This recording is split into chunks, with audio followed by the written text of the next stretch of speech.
Bismillahirrahmanirrahim. Assalamualaikum warahmatullahi wabarakatuh. Alhamdulillah.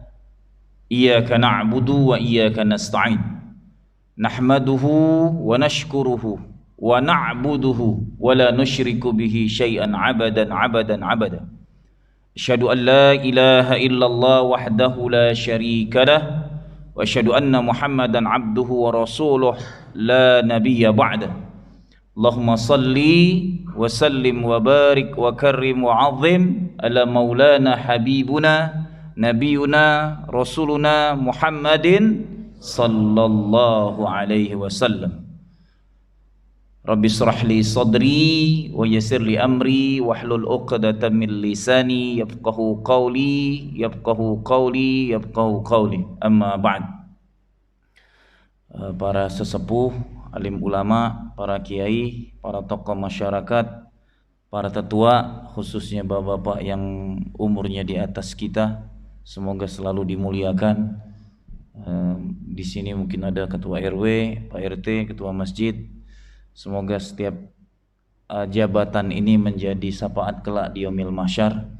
Amin ya rabbal alamin. Saya mengajak diri saya dan kita semua yang hadir untuk selalu tahaddus bi ni'matillah. Selalu membicarakan nikmat Allah. Wa in tahussu ni'matallah la tuhsuha. Kalau kamu pengen ngitung-ngitung nikmat Allah, tidak akan pernah sanggup ngitungnya.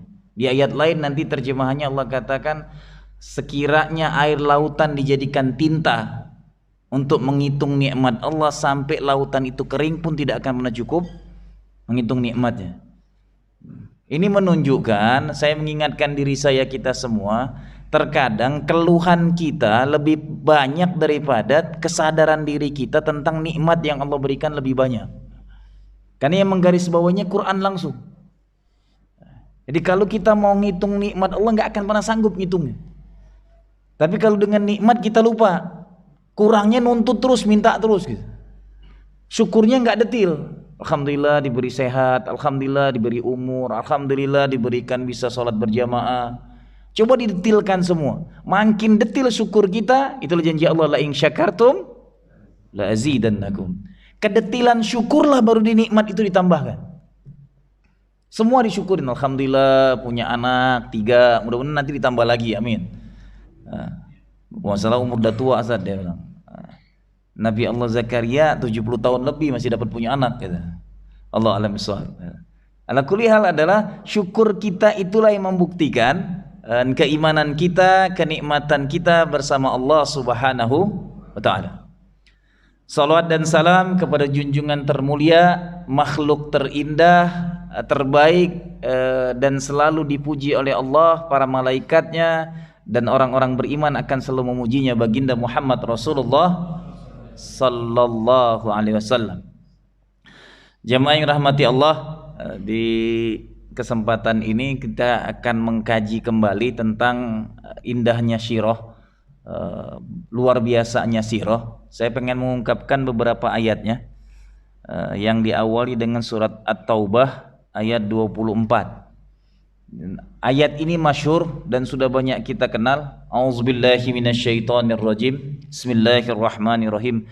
Qul in kana aba'ukum wa abna'ukum wa ikhwanukum wa azwajukum wa ashiratukum wa amwalun iqtaraftumuha wa tijaratan takhshawna kasadaha wa masakinan taradawnaha ahabba ilaikum minallah wa rasulihi wa jihadin fi sabilihi fatarabbasu hatta ya'tiyallah bi amri wallahu la yahdil qaumal fasiqin, yang artinya insyaallah, kul in kana abaukum, katakan kalaulah orang-orang tua kalian, wa abnaukum, anak-anak kalian, wa ikhwanukum, saudara-saudara kalian, wa azwajukum, istri-istri kalian, wa ashiratukum, keluarga besar kalian, wa amwalun iqtaraftumuha, harta yang kamu usahakan dengan jerih payah kamu, wa tijaratan takhshawna kasadaha, perdagangan yang kamu usahakan dengan totalitas sampai takut rugi sedikit pun, wa masakinan taradawnaha, dan rumah-rumah tinggal kamu yang sangat kamu lebih cintai, ahabba ilaikum minallah wa rasulin wa jihadin fi sabilillah, lebih kamu cintai daripada Allah, Rasul, dan jihad di jalan Allah. Fatarabbasu hatta ya'ti Allah bi amr. Ini peringatan yang bawahnya yang paling ngeri nih. Fatarabbasu hatta ya'ti Allah bi amr. Maka tunggulah saatnya Allah memberikan perhitungan. Perhitungan itu bisa azab, bisa penderitaan, bisa kesengsaraan, bisa musibah. Nauzubillah min dzalik. Fatarabbasu hatta ya'ti Allah bi amr. Wallahu la yahdil qaumal fasiqin. Allah tidak akan memberi hidayah kepada kaum yang berbuat kerusakan. Jadi kalau nanti Allah ingat, zaharal fasad fil barri wal bahri bima kasabat aydin nas. Telah tampak kerusakan di muka bumi ini hasil ulah tingkah laku tangan-tangan bima kasabat, kekuasaan tangan-tangan manusia. Maka di sini orang-orang fasik selalu buat kerusakan. Semoga kita berlindung kepada Allah dari kefasikan. Nauzubillah min dzalik. Amin ya rabbal alamin. Taib, ini pertama masdar ilahinya yang harus kita ingat. Cinta kepada Allah, Rasul, dan jihad itu lebih utama dari dunia dan seisinya. Antum cinta dengan istri berlebihan, gak ada istri cariin mulu, berarti belum cinta kepada Allah dan Rasulnya. Kalau hati antum masih bergetar ketika istri kita gak ada, bahkan jadi pikiran ketika dia sakit, anak-anak kita sakit, tapi otak kita gak pernah jadi pikiran ketika Allah gak ada di otak kita, Rasulullah gak jadi pikiran utama kita. Ingat, ayat ini mengingatkan orang tua, anak, saudara, kakak, adik, keluarga, malah kadang-kadang dengan saudara bermusuh gitu. Nauzubillah. Semoga yang bermusuh dengan saudaranya cepat didamaikan oleh Allah Subhanahu wa taala. Kadang-kadang gara-gara sepele, urusan harta, urusan utang piutang, nauzubillah min dzalik. Segera kalau ada saudaranya yang punya hutang, lunaskan, bebaskan dia. Karena saudaramu adalah tempat infakmu. Jangan perhitungan dengan adik kakak. Ini kacau dunia ini gitu. Lebih baik bermusuh daripada berkeluarga. Padahal nanti dia akan butuh dengan keluarganya. Nauzubillah min dzalik. Saya banyak menemukan konsultasi ngobrol dengan adik kakak, cuman utang kadang-kadang 2 juta dihitung-hitung. Kadang-kadang infak dia tiap subuh dia nggak pernah hitung lebih dari itu semua. Kemana-mana infaknya gitu. Tapi dengan adik kakak pelitnya, nauzubillah min dzalik. Semoga ini menyadarkan kita semua. Keributan-keributan kecil dengan keluarga, setiap harta yang kita keluarkan untuk keluarga itu infak sodako, hatta dengan anak, istri. Makanya seorang suami keluar rumah mencari nafkah, ngelangkahkan kaki pertama saja, dosanya dihapuskan Allah. Meninggal dalam keadaan nyari nafkah itu jihad. Allahu Akbar. Maka jangan dianggap sepele nyari nafkah itu. Luar biasa hebatnya.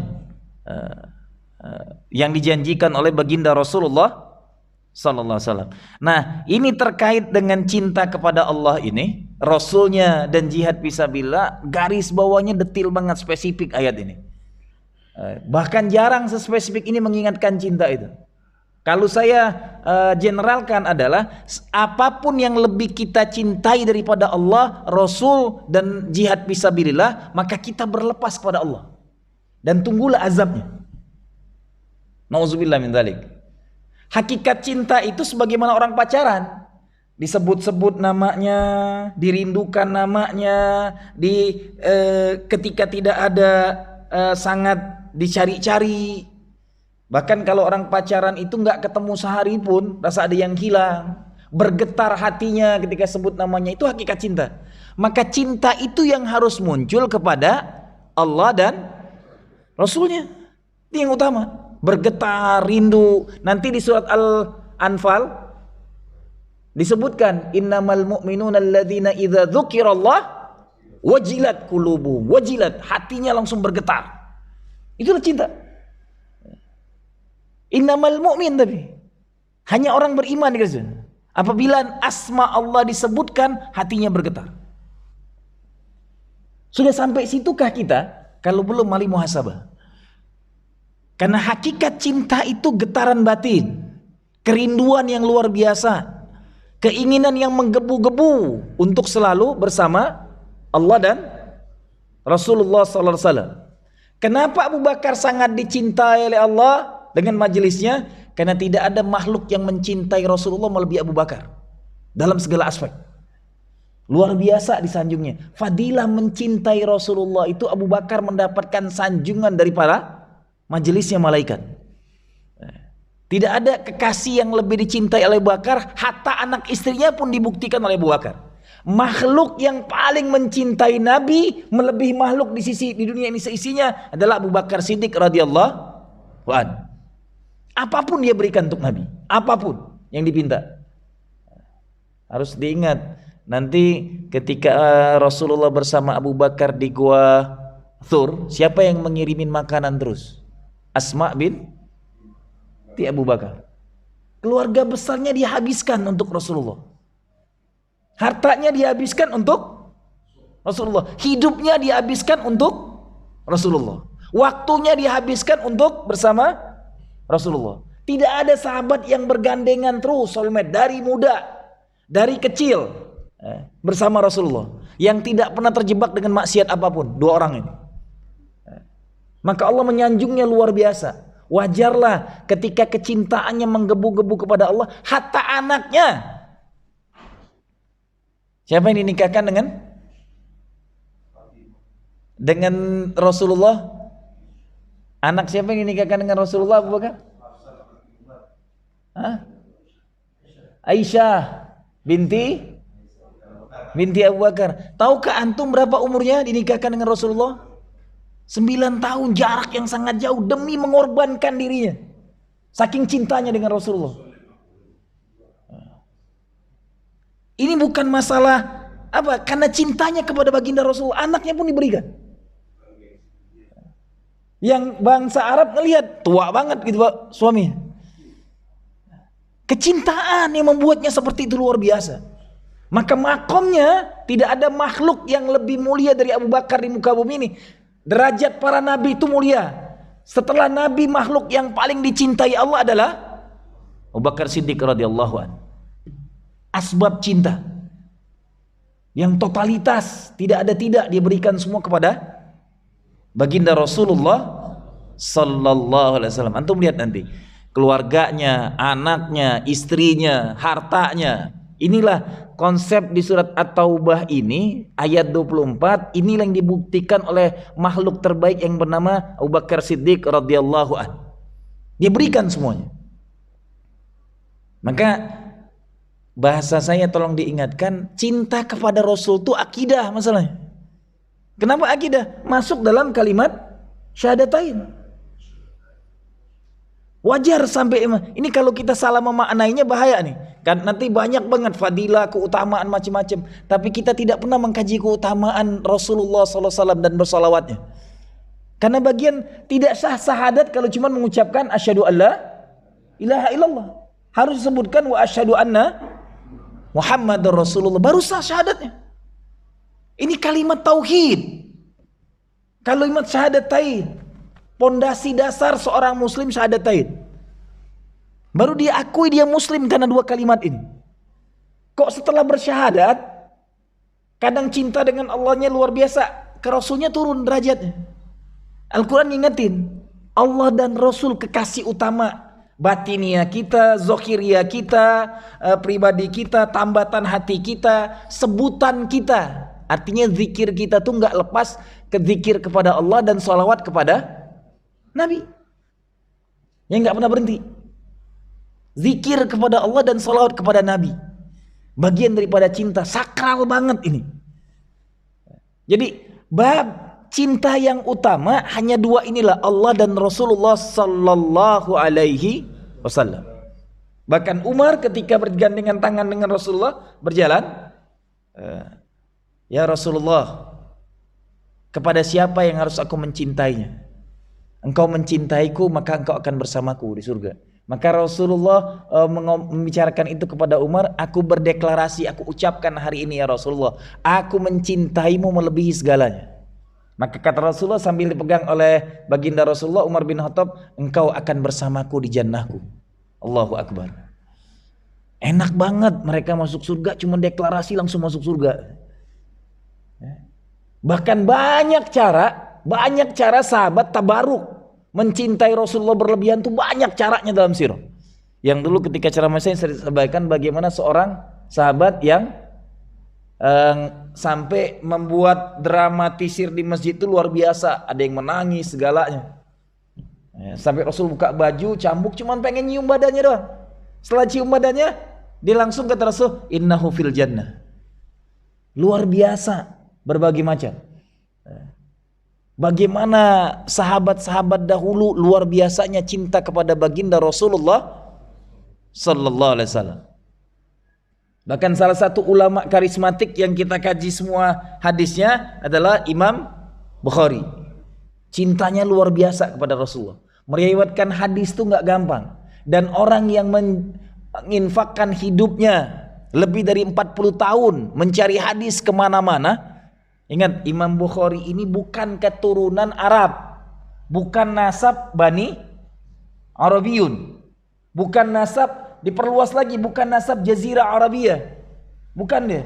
Dia nasabnya masuk ke wilayah Eropa, Bukhara, yang sekarang Tajikistan, Kirgistan daerahnya, Kazakhstan, wilayah itu, wilayah bekas jajahan Uni Soviet, masuknya Eropa. Nggak ada nasab Arabnya, nggak ada sama sekali. Tapi dia infakkan semua hidupnya untuk mencari berbagai macam hadis itu, perkataan dan perbuatan Nabi. Dia kumpulkan yang luar biasa. Sampai hari ini siapa yang tidak mengutip satu hadis pun kecuali dari kitab yang paling mutafakun alaih, paling sahih, kitabnya Imam Bukhari. Luar biasa pahalanya ngalir tiap detik.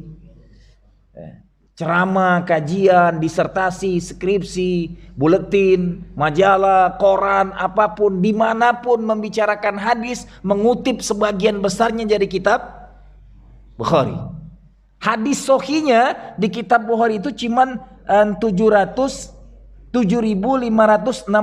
hadis sahih. Yang direwetkan 200.000 hadis. Yang direwetkan oleh Imam Bukhari. Ada yang sampai membutuhkan waktu 40 tahun satu hadis, menelusurin satu demi satu, didatangin dengan detail. Maka mohon maaf dengan sangat, saya sangat tidak setuju di akhir zaman ini hanya ada ulama kajian kitab, kepala perpustakaan, nanti di ujungnya semua hadis disohikan oleh Syekh Al-Albani. Saya sampai ngomong, ini ulama ahli kitab, memang kepala perpustakaan, tapi tolong hargain 9 ulama hadis itu meriwayatkan hadis dengan mendatangin satu persatu ulamanya. Perawi-perawinya detail banget. Bahkan ada ulama yang mereka itu, para Imam Bukhari ini kalau meriwayatkan hadis lebih intelijen daripada intel. Dilihat nih, saya misalnya pergi ke masjid meriwayat hadis, bawa kuda di zaman itu, ditambat nggak kudanya, diikat nggak kudanya. Ketika kudanya tidak diikat, dia bilang kudanya aja nggak ikat, tambah lagi hadis, maka hadis ini ghairul mursalat, tidak terikat, dhaif, langsung turun derajatnya. Cuman masalah nggak ngikat doang. Sudah ke masjid 5 waktu, ibadahnya soleh luar biasa hebat, gara-gara nggak menambatkan kuda, lepas. Sedetil itu sampai akhir zaman kita terima hadis ini disohikan oleh seorang ulama akhir zaman, hanya kajian kitab. Sohinya kitab Bukhari itu sudah mutafakun, disepakatin oleh ulama sedunia, selesai. Nggak usah lagi ditambahin. Yang ini belum tentu ulama sedunia sepakat dengan beliau ini sendirian. Jelas. Sekarang dikutip di mana-mana gitu. Terkadang ada sebagian kita pun ngikut-ngikut. Kalau nggak disohikan Al-Albani, hadis ini nggak sohi. Nauzubillah min zalik. Nggak, sudah kitabnya udah beres. Ittifaq ulama jumhur fil alam. Semua ulama di muka bunda ittifaq ada 9 kitab hadis dan 6 kitab sahih. 9 kitab hadis, 6 kitab sahih. Udah jelas sudah.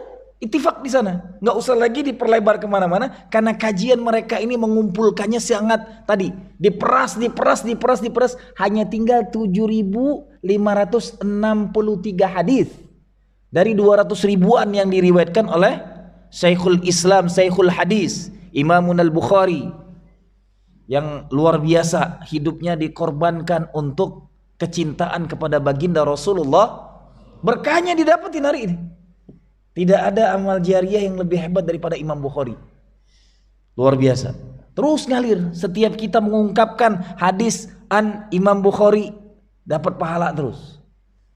Semoga beliau bersama kekasihnya baginda Rasulullah SAW, dan kita yang mendoakannya pun semoga kelak akan bisa ittiba para Imam Bukhari dan bisa mengikuti langkah mereka, bisa berkumpul dengan baginda Rasulullah SAW. Ini ayat pertama yang mengingatkan kecintaan total kepada Allah dan Rasulnya. Di surat Al-Imran ayat 31. Kalau antum yang bawa HP atau mau megang Quran, tafadhol dibuka. Ini pun demikian detailnya. Kul in kuntum tuhibbunallah fattabi'uni yuhibbukumullah. Hasilnya wa yaghfir lakum dzunubakum wallahu ghafurur rahim. Ayat pertama tadi tentang syadidul hub, dahsyatnya mencintai Allah dan Rasul. Lupakan anak, istri dan keluarga besar dan dunia seisinya. Tidak ada yang lebih dicintai kecuali Allah dan Rasul dan jihad. Di ayat ini mendetilkan kul in kuntum tuhibbunallah, turun derajatnya. Katakan kalau kamu mencintai Allah, fattabi'uni, ikuti aku. Garis bawahnya aku itu baginda Muhammad Rasulullah sallallahu alaihi wasallam. Kalau orang Sunda tuh kanjeng Nabi rasanya gitu, untuk memuliakannya. Ikuti kanjeng Nabi, selesai urusannya. Kul in kuntum tuhibbunallah fattabi'uni, ikutilah aku. Yuhibbukumullah, kalau kamu ngikuti aku, kata Rasulullah, pasti Allah mencintaimu. Bahasanya kalau sudah ngikutin Rasul, pasti Allah mencintai kita. Hasil mencintai Allah, hasil mencintai Rasulullah, ittiba dengan Rasulullah, pasti dicintai Allah. Hasil dari cinta kita ini, wa yaghfir lakum dzunubakum. Yang pertama, semua dosa kita dihapuskan Allah Subhanahu wa taala. Wajarlah Abu Bakar makom terbaik, karena fattabi'uni, diikutin semua tingkah Rasulullah. Nanti ada seorang sahabat napak tilas Rasul yang menuntaskan semuanya. Tidak ada satupun kehidupan Rasul yang tidak diulangnya kembali.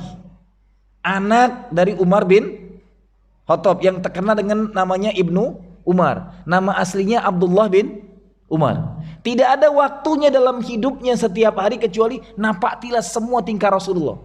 Bahkan ketika kuda Rasulullah berputar sumpah sampai meringkik, dia lakukan juga.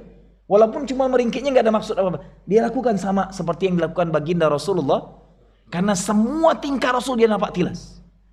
Bahkan untuk khalifah ketiga, dia termasuk nominasi yang paling besar untuk ditunjuk jadi khalifah. Luar biasanya asbab jadi ikutin sunnah Rasulullah, totalitas dia ikutin semua, nggak ada yang tuntas, nggak ada yang terlewatkan. Apapun yang diamalkan Rasul, kecuali Rasul masuk rumahnya. Itulah Ibnu Umar. Ittiba benar-benar totalitas, dan termasuk perawi hadis. Dia salah 5 sahabat yang terkenal perawi hadis, salah satunya Ibnu Umar. An Ibnu Umar pasti Abdullah bin Umar. 5 perawi hadis tertinggi, salah satunya penapak tilas semua amal, semua tingkah, semua perbuatan baginda Nabi Muhammad Rasulullah langsung diikutin. Maka Allah muliakan sampai jabatan dulu, tapi dia nggak mau. Bahkan ketika Ali dengan Abu Sufyan perang, yang didatangin pertama oleh Ali itu ke rumah Ibnu Umar, minta dukungan.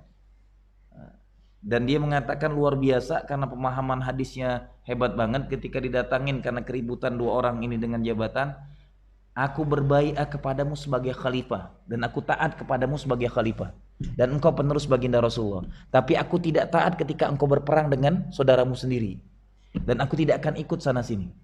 Aku berlepas kepada peperangan saudara muslim. Tapi hari ini kau perintahkan aku berjihad kemanapun aku pergi. Tapi untuk berperang dengan saudara, maka aku tidak mentaatinya. Luar biasa ilmunya. Maka Khalifah Ali ikhtiram banget dengan pemahaman yang luar biasa dari seorang perawi hadis yang nampak tilas Rasul. Ini ilmu yang luar biasa. Artinya ketaatan dengan khalifah dilakukan. Tapi nanti Muawiyah datang kepadanya, engkau bukan khalifahku dan engkau belum menjadi khalifah umat Islam, maka aku tidak akan berbaiat kepadamu untuk berperang dengan saudaraku yang khalifah, dan aku tidak akan mengikuti semua tingkahmu. Ini keluasan ilmu yang luar biasa di seorang anak sahabat Nabi yang ittiba, nampak tilasin tingkah laku baginda Rasulullah sallallahu alaihi wasallam. Jadi hakikat cintanya, mereka memahami kedetilan-kedetilan cinta kepada baginda Rasulullah sallallahu alaihi wasallam. Hasilnya yuhibbukumullah, pasti dicintai Allah. Garis bawahnya luar biasa di Ali Imran ini. Pasti dicintai Allah. Yuhibbukumullah. Kalau kita mencintai Allah, caranya ittiba Rasul. Ikuti baginda Rasulullah sallallahu alaihi wasallam. Pasti dicintai Allah, semua dosa kita dihapuskan Allah, yang ujungnya Masya Allah, Allah garis bawahi, wallahu ghafurur rahim. Sesungguhnya Allah maha pengampun dan maha rahim, maha kasih sayang. Di bawah ayatnya, kul ati Allah war rasul fa in tawallau fa innallaha la yuhibbul kafirin. Ayat 32-nya. Kul ati Allah war rasul, katakan taatlah kepada Allah dan Rasulnya. Hanya dipinta ketaatan kepada Allah dan Rasulnya. Fa in tawallau fa innallaha la yuhibbul kafirin. Kalau kamu berpaling, maka Allah mengatakan fa in tawalla fa innallaha, sesungguhnya Allah la yuhibbul kafirin, sangat membenci kekafiran. Kalau kamu berpaling, artinya kalau berpaling ya kafir. Bahasanya secara harfiah, walaupun dia muslim, tingkah lakunya berpaling kepada cinta, taat kepada Allah dan Rasul, maka tingkah lakunya adalah kafir. Ketika berpaling tidak mencintai Allah dan Rasulnya, maka tingkahnya kafir. Nauzubillah, muslim yang mencaci maki Rasul. Nauzubillah min dzalik. Makanya wajar antum lihat nanti. Jadi ini masalah akidah, hati-hati. Ketika Rasulullah dicaci kita cuek saja, itu belum punya cinta. Bagaimana anak 18 tahun di Pakistan, ketika ada seorang hakim mencaci maki Rasulullah, dia bunuh. Dan bangga dia membunuh. Di sidang dia hukum mati. Jutaan manusia Pakistan mengantarkannya. Karena cinta kepada Allah dan Rasulnya luar biasa hasilnya. Bagaimana anak 17 tahun atau 16 tahun di Perancis, ya kan? Ketika ada pencaci maki Rasul di terdepan. Ini akidah masalahnya. Jadi kalau ada orang mencaci maki Muhammad terdepan, kita benci, sangat luar biasa. Itu cinta. Jangan ketika keluarga kita dicaci maki bela habis-habisan. Nabinya dicaci maki cuek aja. Padahal dia ahli masjid gitu. Salat 5 waktu di masjid. Dia nggak ngerti dasarnya cinta kepada Rasulullah SAW. Mohon maaf, kalau kita kaji kembali, hanya 2 nama yang disebut dalam Al-Quran, yang kita sebutkan, mohon maaf, bukan dalam Al-Quran, yang kita sebutkan dalam sholat, nama manusia biasa hanya 2. Yang satu 2 kali kita sebut tahiyat awal dan tahiyat akhir, yang satunya hanya di tahiyat akhir saja. Hanya Nabi Allah Muhammad Rasulullah dan Nabi Allah Ibrahim Khalilullah, hanya itu aja. Halo, ini nama manusia biasa, tapi dalam sholat kita menyebut namanya selalu berulang-ulang. Ketika setelah asyhadu alla ilaha illallah, nyebut wa asyhadu anna Muhammad Rasul. Habis itu sholawatan ala Nabi. Luar biasa ini makhluknya gitu. Bukti bahwasanya Nabi memang wajib dicintai totalitas. Sholat saja ada namanya yang disebut. Dan tidak ada nama lain. Kecuali hanya 2 makhluk ini. Karena dia masuk dalam salawat yang diajarkan langsung oleh Allah, salawat panjang itu, barang siapa di pagi hari membaca 10 kali salawat dan di sore hari membaca 10 kali salawat panjang ini, maka dia akan bersamaku di surga, kata baginda Rasulullah. Tolong istiqomahkan salawat pagi sorenya dalam zikir-zikir kita yang di pagi dan sore hari. Hadis sahih. Barang siapa bersolawat kepadaku 10 kali di pagi hari dan bersolawat kepadaku 10 kali di petang hari, di sore hari, maka dia akan mendapatkan syafaatku bersamaku di jannahku. Allahu Akbar. Semoga kita istiqomah mengucapkan Allahumma salli ala Sayyidina Muhammad wa ala ali Sayyidina Muhammad kama sallaita ala Sayyidina Ibrahim wa ala ali Sayyidina Ibrahim wa barik ala Sayyidina Muhammad wa ala ali Sayyidina Muhammad kama barakta ala Sayyidina Ibrahim wa ala ali Sayyidina Ibrahim fil alamina innaka Hamidum Majid. 10 kali pagi, 10 kali sore hari. Bersiap-siap menikmati syafaat Rasulullah sallallahu alaihi wasallam. Dawamkan. Karena ini hadisnya sahih. Jangan tinggalkan waktu pagi dan sore kita terbuang sebelum mengucapkan salawat pagi 10 kali, salawat sore 10 kali. Jangan tinggalkan. Ini bukti cinta. Spesifik sudah diajarkan. Bukti mencintai Rasulullah itu yang harus dilakukan. Nah, tekanan yang lebih luar biasa lagi nanti di surat Al-Ahzab ayat 6. An-nabi aula bil mu'minina min anfusihim wa azwajuhu ummahatuhum. Surat Al-Ahzab ayat 6. Nah, ini lebih menekankan lagi. An-nabi aula bil mu'minina min anfusihim. Nabi itu lebih utama bagi orang-orang beriman daripada dirinya. Afwan. Tadi bapak, anak-anak, saudara, istri, harta, perdagangan, rumah yang kita punyain, itu orang lain semua. Ya. Itu masih orang kedua dalam diri kita. Sekarang yang ketiga ini yang dipinta setelah taat kepada Allah dan Rasulnya langsung dicintai Allah yuhibbukumullah. Di ayat ini tegasnya langsung pribadi kita yang harus menggadaikan diri kepada Allah dan Rasulnya. Menggadaikan diri kepada baginda Rasulullah.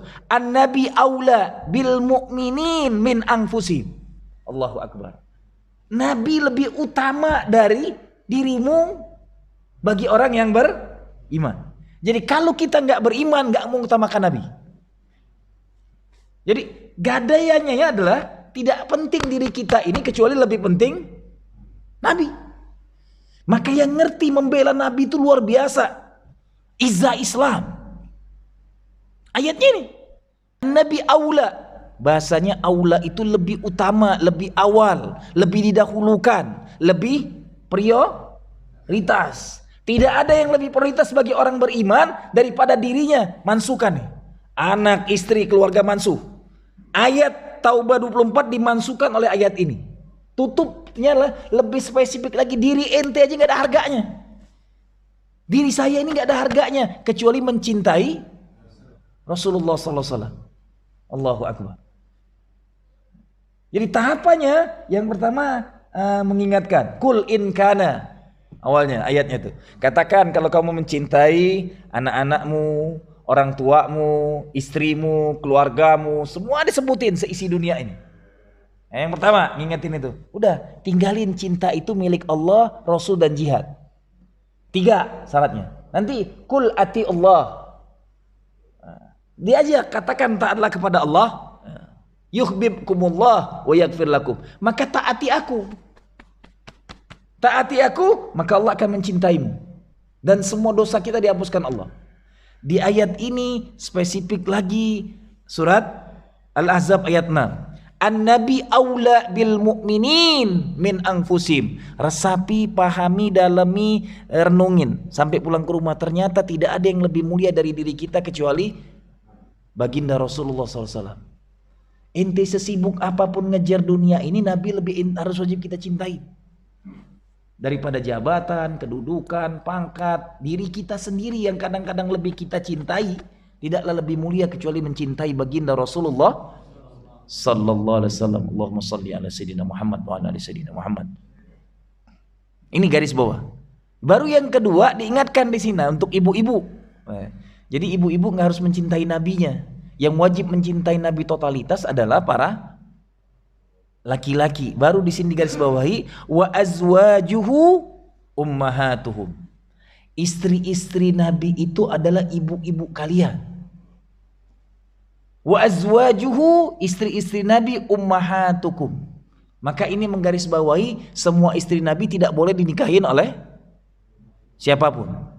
Karena langsung diangkat menjadi ibunya para wanita mukminin. Ummahatul mukminin, ibunya para wanita beriman pada istri Nabi. Maka contoh bagi para istri kita adalah istri-istri Nabi. Mengapa istri Rasulullah itu totalnya, kalau dalam Safiur Rahman Al-Mubarakpuri totalnya 13. Yang hidup sekali duduk dengan Rasulullah 9. Sekali duduk dengan Rasulullah. Maka nanti 13 itu semuanya dari termasuk nanti yang ada yang dicerai dan sebagainya, walaupun bukan dicerai asli. Maka saya ketika mengkaji Nabi ini, Masya Allah, makhluk yang paling hebat ujiannya tidak ada lain dan kita tidak akan sambut. Makhluk yang paling berat ujiannya di muka bumi melebihi Nabi yang lain, baginda Rasulullah SAW. Jangan ngerasa hebat dengan ujian kita berat banget, enggak ada yang lebih berat dari baginda Rasulullah. Bayangin, biar kita makin ma'ruf. Siapa makhluk yang punya anak dari kecil diambilin semua, kecuali cuma satu hidup melebihi umur Rasulullah, hanya Fatimah dari 7 anaknya. Hanya Fatimah Zahra yang hidupnya 6 bulan di atas umur Rasulullah. Berarti umurnya pun gak sampai tua banget anak-anak Rasul. Semua anak laki-lakinya yang 3 diambil masih balita. Paling tinggi Ibrahim umur 6 tahun. Halo, anak laki-laki itu bagi bangsa Arab kebanggaan. Umar saja berani ngubur hidup-hidup anak wanita karena izah laki-laki itu. Diambil oleh Allah semua anak laki-lakinya di waktu balita. Nggak ada yang sampai besar, nggak ada yang sampai baligh. Ujian bagi Rasul itu luar biasa beratnya. Punya 7 anak, 6 meninggal sebelum Rasulullah meninggal. Makanya nanti Utsman bin Affan dapat Zulzaid, 2 istri dari anak Rasulullah SAW. Maka diberi gelar yang luar biasa. Karena meninggal yang pertama, dikasih yang kedua. Ruqayyah dengan Ummi Kalsum diambil Utsman bin Affan. Dan meninggal dua-duanya sebelum Rasul meninggal.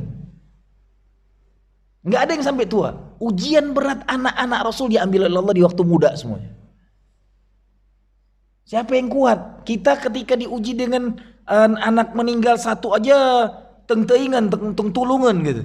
Wah, stresnya ada yang sampai mungkin nggak kuat lagi iman dan sebagainya. Ini 6 dari 7 diambil sebelum Rasul meninggal. Nanti ketika Fatimah dibisikkan lagi, setelah aku meninggal engkau akan menyusulku. Apa nggak bahagia Fatimah? Dari anak. Ujian lebih berat lagi, saya sampai memikirkannya, ya Allah, kalau ini ke aku mungkin gak akan sanggup menderitakannya. Antum bayangin, salah satu istri Rasulullah setelah tinggal di Madinah itu adalah anak dari anak angkatnya. Halo, bangsa Arab anak angkat itu nasabnya langsung ke bapak angkat. Zaid bin Muhammad, gak lagi Harisah. Setelah diangkat oleh Rasulullah di Mekah menjadi anak Rasulullah, dari perkampungan diambil, bapaknya datang, kau pilih mau ke orang tuamu atau ke diriku. Sang anak angkat ini milih Muhammad Rasulullah, tahu visioner banget dia. Maka Rasulullah ketika di Mekah deklarasi, Zaid bin Muhammad, saksikan, Zaid adalah anak Muhammad. Tapi nanti Allah menghancurkan nasab anak angkat ini hanya untuk tradisi Arab dihancurkan Rasulullah harus jadi pelakunya. Yang antum tahu, Zaid nikah dengan Zainab itu yang mencarikan istri Rasulullah. Anak angkat Rasulullah menikah dengan Zainab. Zainab itu sudah serumah dengan Rasulullah selama ini. Datang ke rumah tiap minggu, tiap hari, tiap waktu. Anak Zainab dibesarkan Rasulullah yang nanti jadi panglima perang. Usama bin Zaid. Itu anak dari anak angkatnya. Yang nanti anak ini tinggal dengan Rasulullah karena ibunya dinikahi Rasulullah. Ana membayangkannya, ya Rabbi, kuat nggak itu mental kita seperti itu beratnya Rasulullah? Yang anak kandung dalam bahasa orang Arab, anak angkat itu anak kandung, yang hidup bersama dia harus dinikahin. Antum tinggal dengan mantu antum, gitu. Yang masih hidup anak ente, gitu. Paham? Ini gampangnya gitu. Anak kita masih hidup, istrinya itu bagian daripada hidup kita, disuruh dinikahin. Sanggup? Hatta baginda Rasulullah awalnya nggak sanggup. Nanti ditegur oleh Allah dalam Al-Quran. Sampai Al-Quran mengulangi. Kenapa engkau berpaling daripada perintah Allah ini? Berat masalahnya. Jadi ada hal-hal yang Masya Allah wajar ya, Nabi Amul Hazm paling berat penderitaannya bagian Rasulullah, yang harus melakukan prakteknya langsung Rasul untuk menghancurkan nasab anak angkat yang tidak mewarisi sama sekali. Putus di situ, nggak ada hubungan sama sekali dengan dinikahinya anaknya Zaid tadi, ada istri Zaid tadi, maka putuslah nasab di selama ini dikenal oleh Arab, anak angkat itu sama dengan anak kandung. Artinya halal dinikahi anak lain. Udah selesai. Untuk memutus ilmu orang Arab yang salah sepanjang ini hidupnya. Tapi prakteknya harus baginda Rasul. Allahu Akbar. Ana sampai mikir berkali-kali hadis ini. Ya Allah, alangkah berat hidupnya. Yang kita cuma bayangin enak jadi nabi, kekasih Allah. Enggak. Praktek-praktek yang sangat berat itu Rasul semua nanggungnya. Ujian-ujian berat dalam hidupnya itu tidak mungkin semua orang bisa menanggungnya. Hatta nabi-nabi terdahulu pun tidak sesabar baginda Rasulullah. Luar biasa. Ada penolakan awalnya, tapi dengan berat hati akhirnya dinikahi Rasulullah. Yang saya memikirkan selama baca sirah itu, Allah Karim, beratnya anak sendiri tinggal di rumah, setelah itu harus diumumkan dinikahi. Yang selama ini udah berinteraksi gitu, dengan dia, hidup bersama dia, tinggal bersama dia, sudah kalau bahasa kita sekarang udah cium tangan, karena sudah tadi udah anak sendiri, udah muhrim, udah mahramnya, sebelum ada ayat yang membatalkan semua ini. Mahram dibatalkan, anak angkat tidak ada artinya setelah Rasulullah menikahinya, selesai. Maka semua anak angkat di muka bumi tidak mewarisin harta bapak angkatnya. Itu hukumnya langsung baginda Rasulullah yang praktek. Maka Anda mengingatkan kepada kita hebatnya Rasulullah. Ujian Rasulullah itu tidak sebanding dengan makhluk di muka bumi ini apapun. Bahasa kayak setetes air yang turun ke muka bumi, kalau kita ngerasa itu adalah ujian terberat, itu baru setetes doang. Tidak ada makhluk yang ujiannya lebih berat dari baginda Rasulullah. Antum bayangin, siapa yang sanggup hidupnya diusir dari kampungnya sendiri, mau dibunuh oleh nasab dia sendiri, pamannya yang paling gotol gitu, paling biadab gitu. Sampai Allah abadikan dalam surat Tabbat yada Abi Watab, paman kandungnya, tolong saudara, nasab saudara dengan bapaknya yang bernama Abdullah, senasab ini. Musuh bebuyutan pengen bunuh keponakannya gitu, harus diusir dari kampungnya, berbondong-bondong semua akan bunuhnya. Bagaimana rasanya kalau kita tinggal di sini dikucilkan, mending kalau cuma dikucilkan, diembargo, nggak boleh berhubungan dengan siapapun, nggak boleh berinteraksi selama 3 tahun lebih. Tahun embargo kepada Rasulullah dengan yang beragama Islam, sampai mereka tidak ada makanan kecuali dedaunan kering. Luar biasa. Kalau kita buka lagi sirah akan menangis membacanya dengan membayangkan luar biasanya Rasulullah. Harus mencari tempat hijrah kemana-mana, ngutus sahabat ke sana ke sini, hanya untuk mencari bagaimana keluasan dakwah ke depan, hanya untuk izul Islam. Jadi wajarlah kalau antum pahami kenapa kita harus mencintai Rasulullah melebihi diri kita, karena pengorbanan Rasulullah bukan cuma untuk Islam, tapi untuk Allah dan untuk izahnya. Semua dia gadaikan untuk agama ini. Maka ketika kita muslim, gadaikan diri kita dengan baginda Rasulullah sallallahu alaihi wasallam. Nanti dikuatkan lagi dengan hadis-hadis yang diriwayatkan oleh Anas bin Malik, perawi hadis terbanyak. Kenapa Anas terbanyak perawi hadis? Dari 5 perawi hadis itu makomnya paling tinggi. Karena Anas bin Malik salah satu pembantu Rasulullah yang tinggal dengan Rasul, hidup dengan Rasul, setiap hari bersama Rasul. Anas bin Malik perawi hadis terbanyak. Di sini dikatakan oleh Anas bin Malik, Anas qala Rasulullah sallallahu alaihi wasallam, la yu'minu abdun fi hadisin Abdul Waris rajulun hatta akuna ahabbu ilaihi min ahlihi wa malihi wan nasi ajma'in. Ya Masya Allah, tidak beriman seseorang di antara kamu sampai Rasul lebih dicintai daripada hatta akuna ahabbu, sampai kamu mencintai ilaihi min ahli, dari keluarganya, wa malihi, dari hartanya, wan nasi ajma'in, dari seluruh manusia.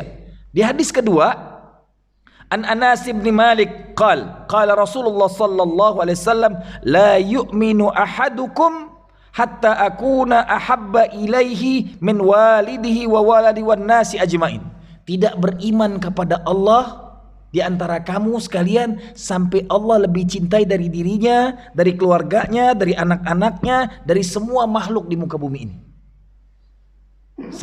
Ini hadis di kitab Bukhari, saya ambilkan hadis nomor 44 dan 45 dari kitab Bukhari yang tebal.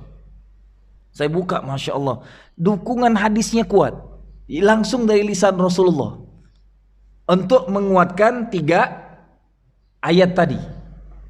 Maka mencintai Rasul itu melebihi segala isi dunia dan seisinya. Garis bawahnya yang terakhir, baru kenapa nanti di Al-Ahzab ayat 56-nya baru kita diajak banyak-banyak berselawat, innallaha wa malaikatahu yusalluna ala nabi. Setelah pelajari dulu, pahami dulu ayat 6-nya. Kenapa harus banyak bersolawat kepada Nabi? Karena keutamaan tadi. Nah, di kitab ini luar biasa nih. Ana bacakan di kitab Fikih Sunnah. Pas saya buka, ada seorang sahabat yang bertanya kepada Rasulullah, sampai jam berapa? Jangan kelewatan jauh.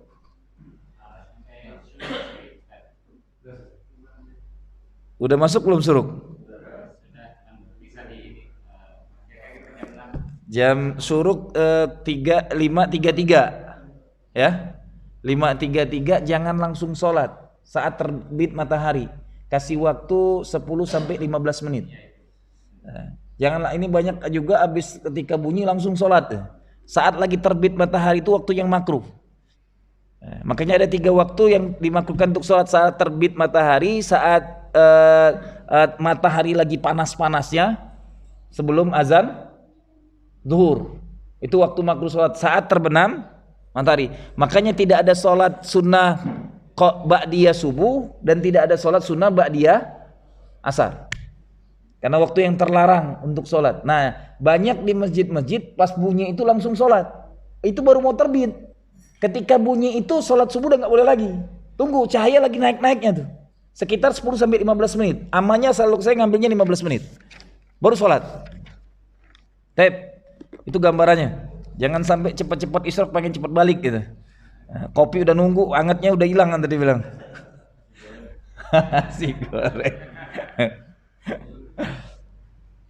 Saya bacakan artinya saja biar nggak terlalu panjang, karena ayat hadisnya panjang. Rawahu Tirmizi, jika telah lewat 2/3 malam, Rasulullah SAW pun bangun, lalu sabdanya, hai manusia, zikirlah kepada Allah, zikirlah kepada Allah, dan zikirlah kepada Allah. Telah datang tiupan pertama, hayya nafir, diiringi tiupan kedua, telah datang maut dengan segala bawaannya, telah datang maut dengan segala bawaannya. Lalu saya bertanya, ya Rasulullah, saya sering membaca salawat bagi Anda, maka berapa bagian saya bergunakan waktu untuk salawat itu? Ujar Nabi, berapa yang kamu sukai?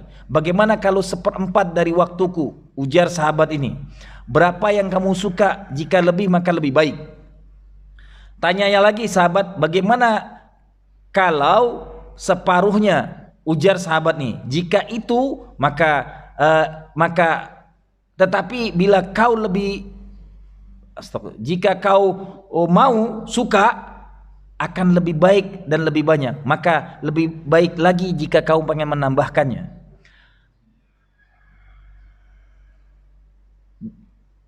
Jika kamu tambahkan adalah lebih baik lagi.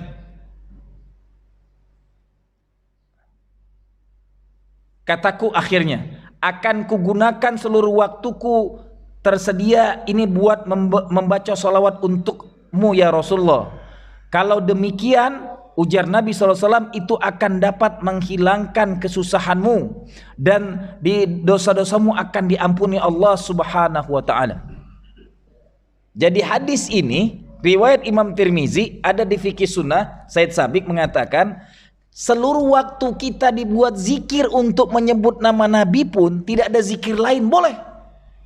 Bahkan fadilahnya Allah hapuskan semua kesusahan hidup kita dan semua dosa kita dihapuskan Allah Subhanahu wa taala.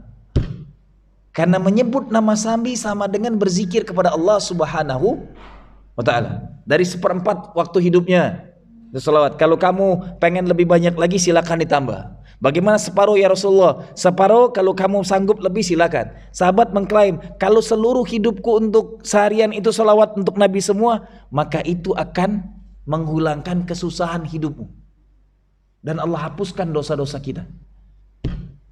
Hanya salawat saja membuktikan kecintaan kepada baginda Rasulullah sallallahu alaihi wasallam.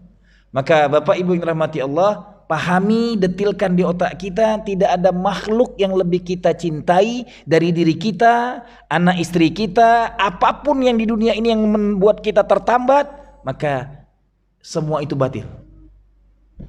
Allah, Rasul, jihad. Diklaim di surat Al-Ahzab ayat 6 langsung, bagi orang beriman an-nabi aula bil mu'minin min anfusihim. Bagi orang beriman, Nabi itu lebih utama dari dirinya. Semoga kita bisa menjadi orang beriman itu, amin ya rabbal alamin, dan mencintai Nabi melebihi segalanya. Ini pembuka tentang kita memahami sirah Rasul. Karena ketika saya buka kitab Bukhari itu yang sangat tebal, ternyata bab adab itu luar biasa panjangnya. Nanti dari kitab Bukhari itu turunannya adalah Adabul Mufrad, karangan siapa? Imam Bukhari. Bukunya tebal, kalau terjemahannya sampai 1300 halaman, satu jilid yang tebal. Tentang adab semuanya lengkap. Adab masuk WC, adab rumah tangga, semua detil banget Islam ini. Mudah-mudahan kita akan kaji sedikit demi sedikit. Hari ini saya pengen membuka motivasi besarnya. Ini penting mengkaji sirah ini, memahami kedetilan. Tadi saya membukakan, antum bayangin di otak bagaimana ujian berat yang didapatkan Rasul. Tidak semua kita akan sanggup. Semoga ini menambah pembendaharaan kita bagaimana sahabat-sahabat terdahulu cintanya syadidal hub kepada baginda Rasulullah sallallahu alaihi wasallam. Karena mulianya Rasulullah, makanya nanti hari paling mulia pun yang wajib disebut namanya berulang-ulang hanya Nabi Muhammad Rasulullah. Termulia dalam seminggu. Bahkan dalam hadis-hadis sahih dikatakan lebih mulia dari Idul Fitri, Idul Adha, hari Jumat. Hari paling mulia itu hari Jumat. Maka nama yang disebut nama paling mulia di muka bumi, baginda Muhammad Rasulullah sallallahu alaihi wasallam. Silakan kalau ada yang mau didiskusikan, ada masukan. Saya yakin antum-antum semua orang-orang alim dan punya ilmu. Ada yang menambahkan, tafadhol. Yang saya sampaikan belum tentu sempurna, pasti banyak kurang. Yang sempurna hanya Allah dan baginda Rasulullah sallallahu alaihi wasallam.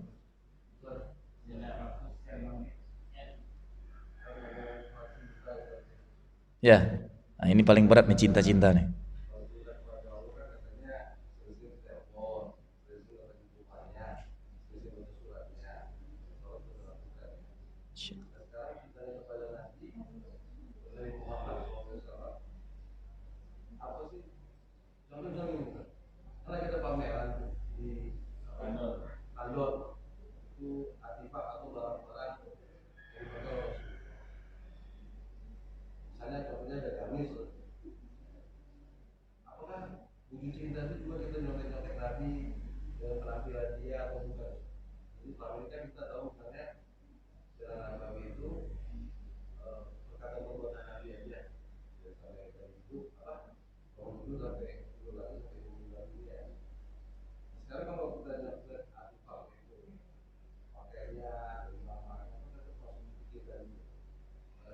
Ya, apapun yang dari Nabi itu bukti kecintaan kita.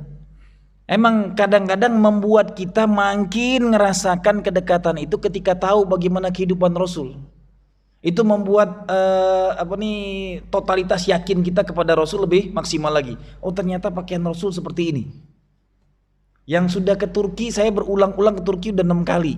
Setiap masuk ke museum Topkapi itu luar biasa, pedang Rasulullah itu sangat ada sedotan. Rasul tuh di situ di museum Topkapi itu tongkat Rasul, pedang Rasulullah, satu pedang emas, satu pedang perangnya.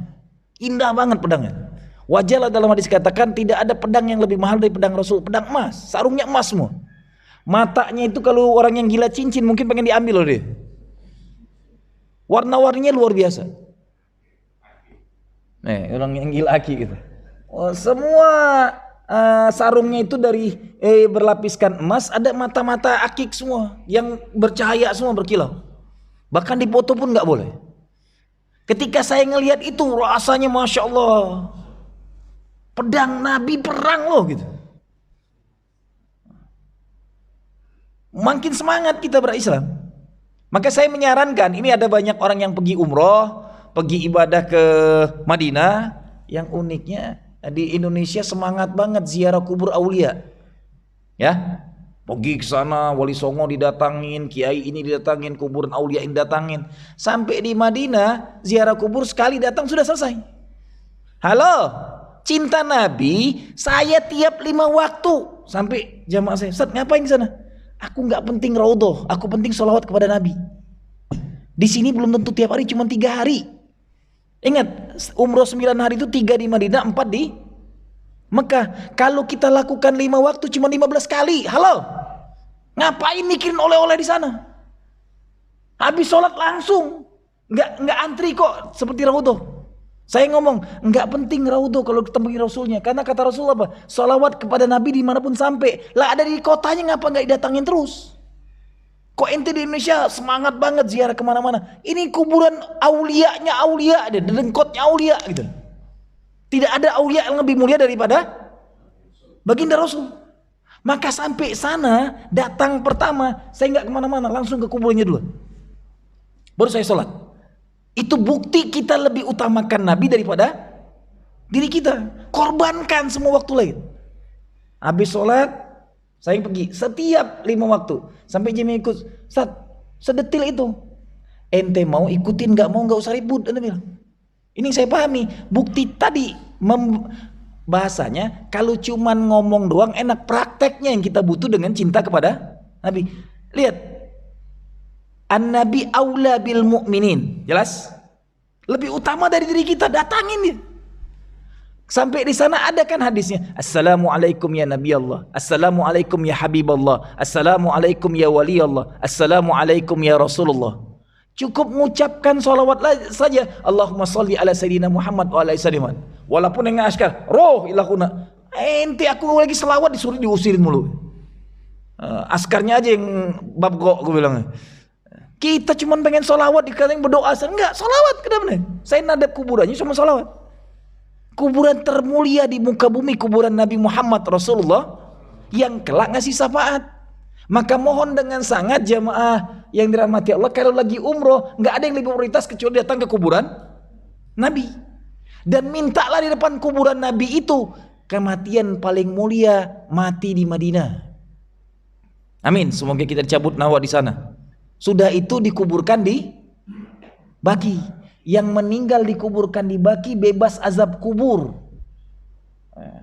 Saya selalu sampai sana. Sampai ada ketika di mobil itu Mutawif ngomong, siapa yang pengen meninggal sini nunjuk tangan duluan. Orang takut mati, ya aku bilang, ente kalau tahu fadilahnya luar biasa. Tidak ada yang bisa dibebaskan dari azab kubur kecuali yang meninggal di Baki karena doa Rasul. Jadi jangan minta, ya Allah cabut nyawaku di mana? Ya Allah detilkan cabut nyawaku ketika lagi umroh ke Madinah dan meninggal di Madinah. Siapapun hari ini yang meninggal di Madinah, disolatkan di Masjid Nabawi, dikuburkannya pasti di Baqi. Sampai hari ini. Dan mudah-mudahan kita bisa meninggal di sana, dikuburkan di Baqi. Amin. Ya Rabbal Alamin. Saking luar biasanya. Karena yang memuliakan Baqi, yang mendoakan Baqi baginda Rasul. Dan Rasul yang memintakan dibebaskan semua azab kubur. Saya mikirnya jangankan didoakan di situ, Baqi itu kuburan para istri Rasul, kuburan sahabat mulia, bisa dikubur situ aja bersyukur luar biasa gitu. Orang-orang yang nggak diazab oleh Rasul lagi, tambah lagi diberikan reward lagi. Yang meninggal di sana pasti dibebaskan azab kubur. Bukti kecintaan Rasulullah datang ke sana bagian daripada kita pengen tahu sirohnya. Bagus Pak. Malah ajakin anak-anak kita. Saya contohkan yang pernah saya sampaikan. Antum bayangin ketika orang yang belum pernah ke Mekah ke Madinah sama sekali, jadi imam di masjid. Saya berangkatkan umrohnya. Hampir 80 tahun umurnya jadi imam di kampung. Setelah sampai sana nangis-nangis, ini yang kurindukan selama ini. Mimpin jamaah sholat 5 waktu, tapi belum menyaksikan hakikat Islam yang benar, belum datang ke kuburan Rasul. Sampai di sana meluntung. Ini yang sadar diri itu. Kita ini kadang-kadang datang ke kuburan Rasul cuek aja. Cinta kepada Nabi itu nangis di sana harusnya. Keluar air mata. Karena lebih utama dari diri kita. Tidak ada makhluk yang lebih dicintai bagi diri kita kecuali baginda Rasulullah. Tambah lagi ada artefaknya, ada apa. Harusnya semangat semua kita ke sana. Mendatangi, ajak anak-anak kita, ajak keluarga. Bagian daripada makin ngelihat buktinya, makin kuat keimanan kita kepada baginda Rasulullah sallallahu alaihi wasallam. Itu Bapak. Yang paling utama, perbanyaklah selalu setiap hari tadi hadisnya salawat kepada Nabi Muhammad sallallahu alaihi wasallam. Wallahu a'lam bishawab. Ana belum tentu lebih baik kita saling mendoakan semoga kita bisa dawam bersalawat kepada Nabi. Amin ya Rabbal Alamin. Cukup? Jazakumullah khairan jaza. Kita tutup dengan doa kafaratul majlis. Subhanakallahumma wa bihamdika asyhadu an la ilaha illa anta wa astaghfiruka wa atubu ilaik. Billahi taufiq wal hidayah wal ridha wal inayah. Aqulu qawli hadza wa astaghfirullahal azim. Wassalamu alaikum warahmatullahi wabarakatuh.